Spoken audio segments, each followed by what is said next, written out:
Bien, bonjour à toutes et à tous. Nous reprenons ce module Finance dans son chapitre 3 sur les banques. Nous en étions à la section 3 et après avoir vu les 3 premiers paragraphes, nous en sommes au changement. Ces changements sont ordonnés comme suit. Moindre fréquentation, facilité de changer de banque, le prix des banques, la délocalisation, le problème de la banque et de la culture,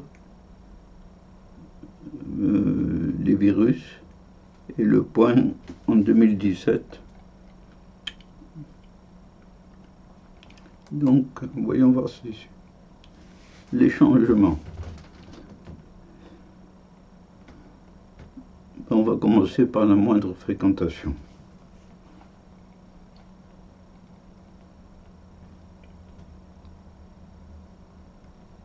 Vous voyez que tout est ordonné à sa place. Un résumé. Les Français se rendent moins souvent en agence. Alors, les gens préfèrent les commerces qui créent du lien social. Il faut dire que les grandes surfaces, comme on dit, Auchan, Carrefour, etc., mettent de l'ambiance, des contracts, avec de la musique. Voilà, c'est tout un monde de la vente. Ensuite, les distributeurs sont dans la rue. On a mis les clients dehors. Oui.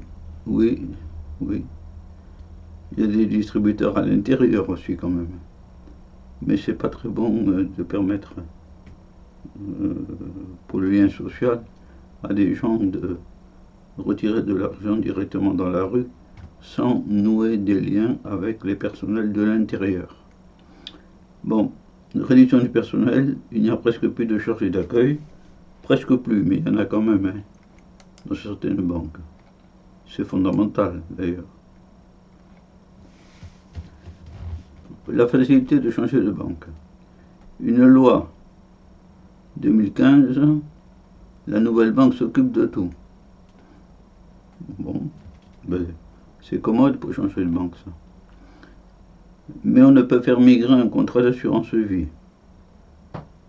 Vous pouvez en ouvrir un autre. Bon, c'est un détail. Le transfert n'est pas gratuit. Oui. Il faut se renseigner avant. Le prix des banques.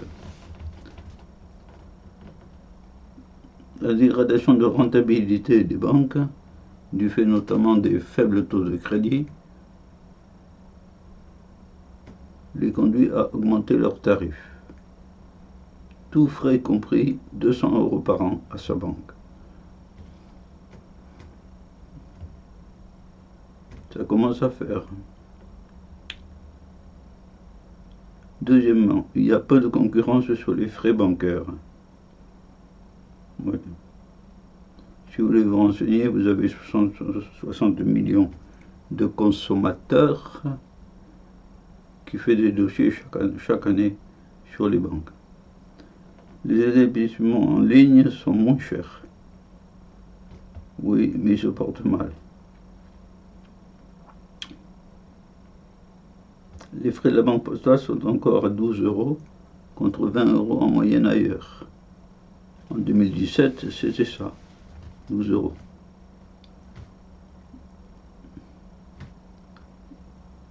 Et il y a une association française des usagers des banques, au cas où on a un problème. Délocalisation au Portugal. Les banques délocalisent au Portugal. Le pays se porte mieux qu'avant du fait des investissements étrangers. La réduction des coûts. BNP Paribas, Natixis, le Crédit Agricole diminuent leurs coûts en délocalisant leur emploi à Lisbonne ou à Porto. Parce que le salaire minimal est 2 fois moins élevé qu'en France, 750 € mensuels, donc évidemment, la main-d'œuvre locale est diplômée, polyglotte et bon marché. Et les progressions du salaire, peu en usage en plus. Il y a vraiment tout pour plaire pour le capitalisme. Sur le travail. Toutefois, la vie à Lisbonne est chère. Le marché immobilier des bureaux ou autres est saturé. Ouais.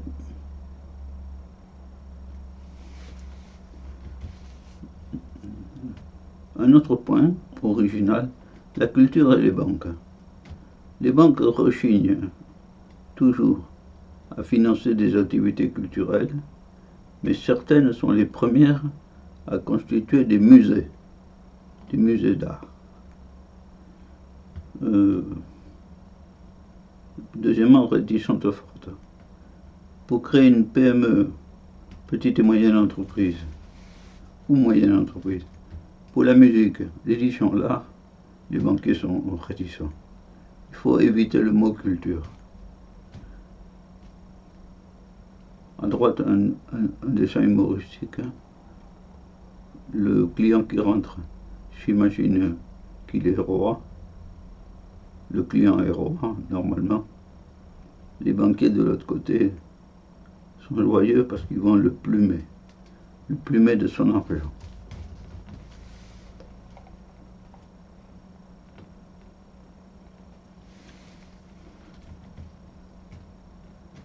Je suis des musées d'art bancaire maintenant. Allemagne, Italie, France. Les banques allemandes ou italiennes, on va le voir en bas, ont des musées d'œuvres d'art. Oui, des musées. Leur doctrine est que cela inspire leurs employés. Et s'ils travaillent au milieu d'œuvres d'art, ils peuvent se distraire un peu, se décontracter et voguer dans les couleurs et dans les formes.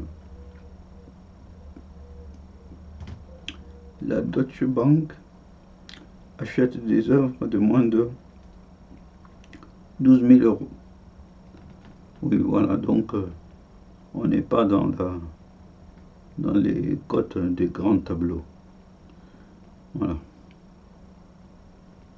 Italie, le premier groupe bancaire italien, Intesa Sanpaolo, a 3 musées. Et les Italiens, évidemment, c'est un peuple un peu à part en Europe pour son expérience dans les arts, sa passion. Le premier groupe bancaire, 3 musées.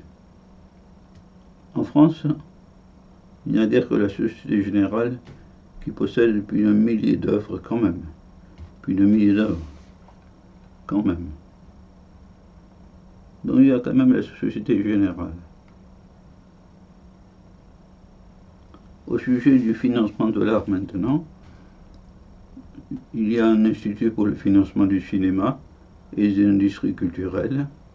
C'est le seul établissement de crédit intervenant dans la culture en garantissant les PME culturelles auprès des banques. C'est à savoir pour tous ceux qui veulent trouver un prêt auprès d'une banque et qui ont une activité culturelle. Alors, petit b, business angle. Dans certains secteurs limités, on peut bénéficier d'un capital et d'une aide multiforme. Voir le réseau français Investessor. Voilà. En bas à droite. Investessor. À Paris, Île-de-France. Artips, vulgarisation d'histoire de l'art, a commencé avec BPI France et des business angles de l'art. Business angle, vous l'avez à droite, et Artips en bas. Une dose d'art au quotidien. Il y a des organismes donc qui prennent en charge. Note sur le film.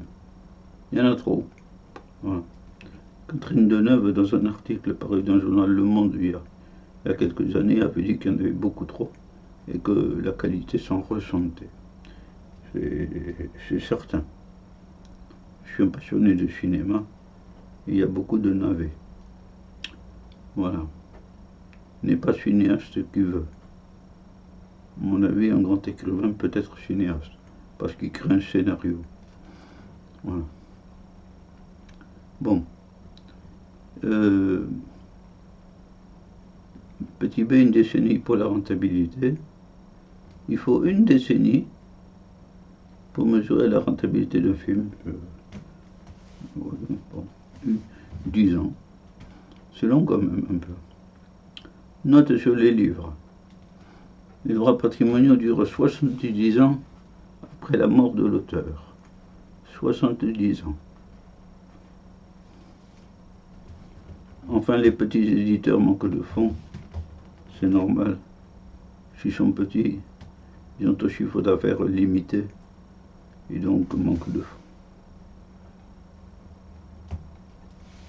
Les pépites à l'étranger. Les éditeurs repèrent des pépites à l'étranger et les font traduire, évidemment. C'est plus rapide que d'essayer de lancer un écrivain français, par exemple, qui débute, en plus. Voilà. Et petit D, une prix Nobel russe, Svetlana Alexievitch. Voilà. Intéressante d'ailleurs. Prix Nobel de littérature.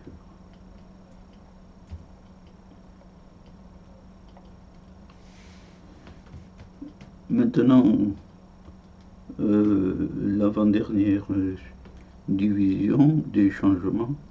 Crise et virus, banque, ça va. Alors, voyons voir. Crédit Agricole. Directeur général Philippe Brassac. Le voici. Première idée. Les banques sont très solides. Elles ont accumulé beaucoup de fonds propres et de liquidités depuis la crise de 2008. Eh bien, c'est rassurant. Beaucoup de fonds propres et de liquidités. Cette fois-ci, c'est nous qui pouvons soutenir massivement l'économie. Massivement l'économie. Nous en sommes parfaitement capables. Massivement. Eh bien, la déclaration, elle est solide, elle paraît solide et offensive. Catégorique. Deuxièmement, le Crédit Agricole déclarera les remboursements des prêts consentis et il en accordera de nouveaux. Bon, dont acte, comme on dit.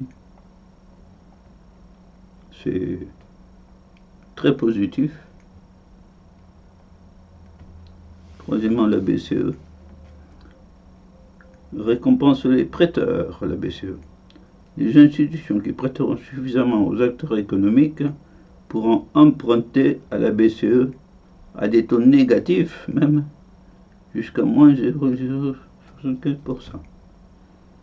À des taux négatifs. Donc ils auront de l'argent à des taux négatifs et ils pourront le prêter à des taux positifs. Et ils empocheront la différence. Donc c'est une belle récompense classique. Le point 2017. Premièrement, compte tenu des banques centrales, l'argent ne fait plus défaut. En 2017, c'était bon. Et les taux d'intérêt étaient bas. Je n'ai pas actualisé par rapport à 2023 ou 4. Bon, il faudra le faire. Ensuite, certaines entreprises disposant d'un fichier client important se lancent dans la banque. Oui, on l'a vu. Les opérateurs de réseau. Avec aussi toutes ces boutiques. Et c'est vrai que les opérateurs de réseau, ils ont des boutiques. Des boutiques qui vont faire vendre. Un peu comme quand la Poste s'est lancée dans la banque. Elles utilisent ces guichets postaux. Certains supermarchés aussi. Tout le monde veut faire de la banque du moment qu'on a une clientèle. Ensuite, troisièmement, le nombre de Français ayant un compte de banque en ligne est de 10% en 2016. Oui, mais maintenant, ça a dû baisser. Voilà. Donc voilà les multiples changements répertoriés dans le paragraphe 4. Nous passerons ensuite aux relations entre les banques et la Caisse des dépôts. La Caisse des dépôts, c'est un établissement public, c'est-à-dire un organisme public qui s'administre lui-même et qui a été créé il y a longtemps par Napoléon Ier. Voilà. Nous verrons tout ça. Et en attendant, bonne continuation de vos activités. Essayez d'assimiler tel ou tel point. Voyez, revoyez si vous n'avez pas tout compris. Et cherchez aussi par vous-même les informations pour comprendre ou pour compléter. Voilà. Au revoir à toutes et à tous.